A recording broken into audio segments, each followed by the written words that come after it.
ایک پوری میڈیا کے اندر چلا ہوا ہے کہ جی شاہ محمود قریشی مجھے ملنے آئے اور وہ کوئی پروپوزل لے کے آئے ہیں -1 کی کہ عمران خان علیحدہ ہو جائے تھوڑی دیر کے لیے اور پارٹی آگے بڑھ جائے۔ پہلے تو شاہ محمود کوئی اس طرح کی پروپوزل نہیں لے کے آئے۔ ایک پولیٹکس میں یہ -1 چلتا ہے، وہ کون سی پولیٹکس ہے؟ اس کو پاور پولیٹکس کہتے ہیں۔ وہ پولیٹکس ہوتی ہے اقتدار کی پولیٹکس۔ وہ پولیٹکس ہے کہ اگر عمران خان پرائم منسٹر بننا چاہے، اچھا جی ابھی اسٹیبلشمنٹ میرے سے ناراض ہے، چلو میں تھوڑا پیچھے ہو جاتا ہوں، پارٹی کو آگے کر دیتا ہوں، کوئی ڈیل کر لیتا ہوں، کوئی سمجھوتا کر لیتا ہوں، اور اس کے بعد پھر آگے جا کے دیکھیں گے کہ ابھی کسی اور کے حوالے کر دوں تو وہ اس کے بعد پھر میری باری آ جائے گی۔ اس کو پاور پولیٹکس کہتے ہیں۔ دوسری پولیٹکس ہے جو میں پولیٹکس کر رہا ہوں 27 سال سے، وہ پولیٹکس ہے جو قائد اعظم کی پولیٹکس تھی۔ وہ پولیٹکس وہ ہے جو کہ مشن کی پولیٹکس ہے، کوئی وہ ذات کی پولیٹکس نہیں ہے۔ وہ پولیٹکس وہ ہے جو ہم سارے مسلمان انسپائر ہوتے ہیں ہماری نبی صلی اللہ علیہ وسلم سے، کہ انہوں نے بھی ایک مدینہ کی ریاست سنبھالی تھی، انہوں نے بھی مشکل وقت گزارا تھا، اور اس کے بعد انہوں نے دنیا کی تاریخ کا سب سے بڑا انقلاب لے کے آئے تھے۔ اور ہم تو کبھی ان کے اپنا سوچ نہیں سکتے کہ ان کے جوتوں کی مٹی کے قریب بھی ہوں، لیکن قرآن میں ہمیں حکم ہے کہ ان کی زندگی سے سیکھو، ان کی سنت سے سیکھو۔ وہ پولیٹکس بڑے مقصد، وہ اپنی ذات سے ہٹ کے ہے۔ جو آدمی ایک تحریک پہ 27 سال سے لگا ہوا ہے، ایک ملک کے اندر ایک جدوجہد کر رہا ہے، تو وہ کیا وہ ڈیلز کرے گا؟ کیا اس کو کیا چیز اس کو خریدے گی؟ بتائے میرے ضمیر کی کیا قیمت ہے؟ کیا پرائم منسٹرشپ قیمت ہے کہ اگر آپ یہ کر دیں تو آپ کو پرائم منسٹر میں تو پرائم منسٹر بن چکا ہوں، اور میں نے جب پرائم منسٹر بنا میں نے ایک بات کہی کہ اگر پھر وہ مجھے 2018 کا موقع ملتا میں سیدھی الیکشن پھر سے کرواتا، کیونکہ جو میں انصاف لانا چاہتا ہوں اور طاقتور کو قانون کے نیچے لانا چاہتا ہوں وہ آئی تب سکتا ہے جب آپ کے پاس طاقت ہو۔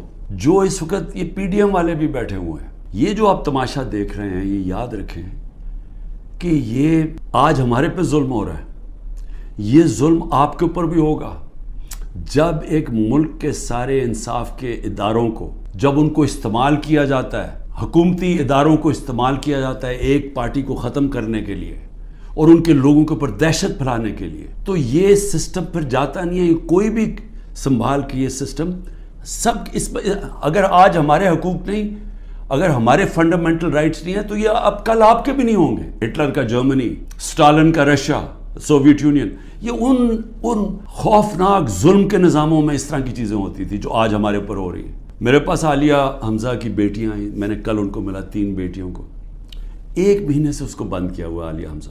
کیا اس کا قصور ہے؟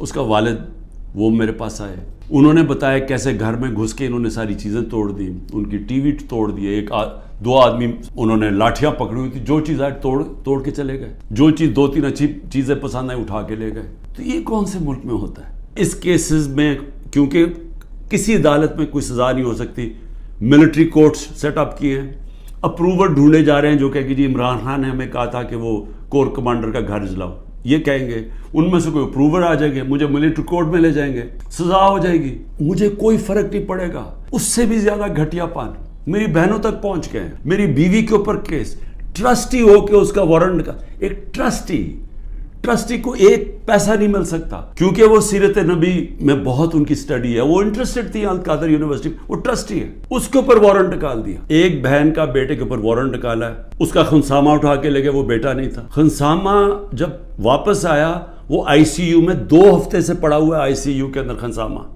اسے پتہ کیا کیا وہاں جیل کے اندر۔ ایک بہن اس کی بہو کے پاس پہنچ گئے کہ جی آپ کوئی جیو فینسنگ میں آپ کہیں تھی، اس کے پاس پہنچ گئے۔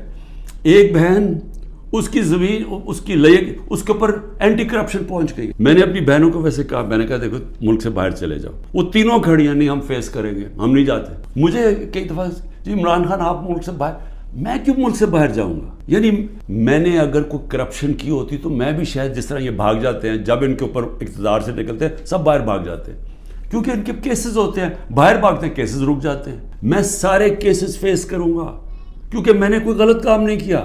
میں جو یہ ان سے بات کرتا ہوں کہ میرے سے بات چیت کرو، کوئی بات چیت نہیں کرتا. میں اپنی اسٹیبلشمنٹ آرمی چیف سے اسے کہتا ہوں کہ بات چیت کرو، کوئی بات چیت کرنے کے لیے تیار نہیں ہے.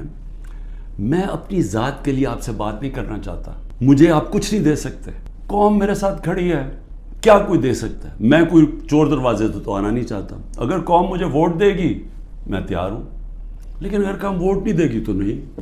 اللہ نے تو سب کچھ، میں وہ اللہ نے کا شکر ادا کرتا ہوں ہر وقت کا جو اس نے مجھے دیا. لیکن میں بات کرنا چاہتا ہوں کہ ملک تباہی کی طرف جا رہا ہے. ایک آپ یہ کرم کر رہے ہیں کہ میرے جو نظریاتی لوگ ہیں وہ نظر آنے شروع ہو گئے ہیں کہ وہ نظریاتی لوگ کون ہیں، اور وہ نظر آنا شروع ہو گیا کہ جو ہمارے ساتھ اور مقصد کے لیے آئے تھے، ان نظریے کے لیے نہیں آئے. تو ایک تو آپ فائدہ کر رہے ہیں کیونکہ صرف نظریاتی پارٹی اب پاکستان کو اس دلدل سے نکال سکتی ہے.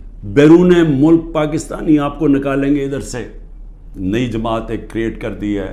ہم نے بھی اپنے بڑے بڑے اچھے 27 سال پرانے ہم نے لوگ وہاں بھی بھیج دیا ہیں ان کے پاس، اور ضرورت ہے تو حکم کریں ہم اور بھی بھیج دیتے ہیں. لیکن اس سے ملک ٹھیک نہیں ہونے لگا. ملک ٹھیک تب ہوگا جب ایک public mandate free and fair election کے بعد ایک مضبوط گورنمنٹ آئے گی. اور میں اپنی اسٹیبلشمنٹ کو آج پھر سے کہتا ہوں، نظر ثانی کریں.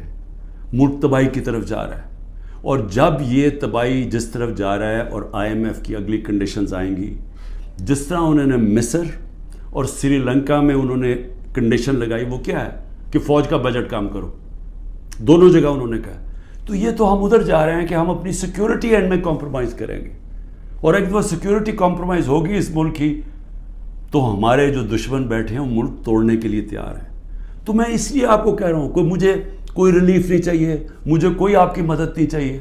میں کوئی مجھے یہ سمجھے کہ یہ جو سارا کچھ ہو رہا ہے انتقامی کارروائی، مجھے چھوڑے میری بہنیں باہر جانے کے لیے نہیں تیار. وہ تو عورتوں کے اوپر تو کبھی اس ملک میں ایسے نہیں ہوا، لیکن ملک نیچے جا رہا ہے.